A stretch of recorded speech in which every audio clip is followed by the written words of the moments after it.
अस्सलाम वालेकुम रहमतुल्लाहि व बरकातुहू। हम कर रहे सबक नंबर 3 का पारा उर्दू जमात दहम की नई बुक जो आई है उसका पढ़ने से पहले पूछिए, ये हम इस वीडियो में करेंगे। वीडियोस कैसी लग रही हैं चैनल को जरूर सब्सक्राइब करें, वीडियोस को लाइक और शेयर कीजिए और कमेंट करके बताएं मज़ीद कौन सी वीडियोस देखना चाहते हैं। सबक नंबर 3 का पारा पढ़ने से पहले पूछें, ये हम कर रहे हैं।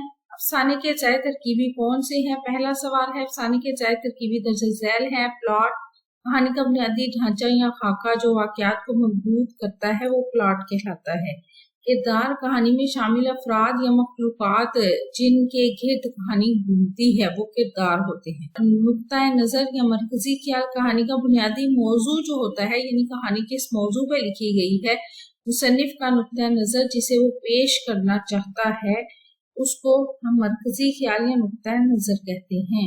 मुकालमा किरदारों के दरमियान होने वाली जो गुफ्तगू होती है जो कहानी को आगे बढ़ाती है वो किरदारों को वाज़ेह करती है, मुकालमा होता है। आगाज़ और इख्तिताम कहानी का इब्तदाई हिस्सा जो वाकयात का तारुफ कराता है वो आगाज कहानी का होता है, ठीक है। और इख्तिताम वो हिस्सा होता है जहाँ कहानी अपने अंजाम को पहुंचती है, यानी खत्म होती है, उसका अंजाम क्या होता है वो इख्तिताम होता है।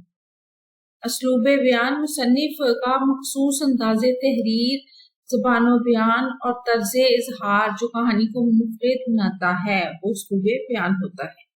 अगला है कि उर्दू ज़बान और अदब में अफसाना नगारी की इब्तिदा किसने की? तो उर्दू के अवलीन अफसाना नगारों में सबसे अहम नाम प्रेमचंद का है। प्रेमचंद ने उर्दू अफसाने के लिए राहें हमवार की, इसलिए प्रेमचंद को ही उर्दू अफसाने का मौजूद करार दिया जाता है। इनका पहला अफसाना दुनिया का सबसे अनमोल रतन 1907 में शाया हुआ, जिसने उर्दू अफसाने को एक नया रंग दिया और हकीकत पसंदी की बुनियाद रखी।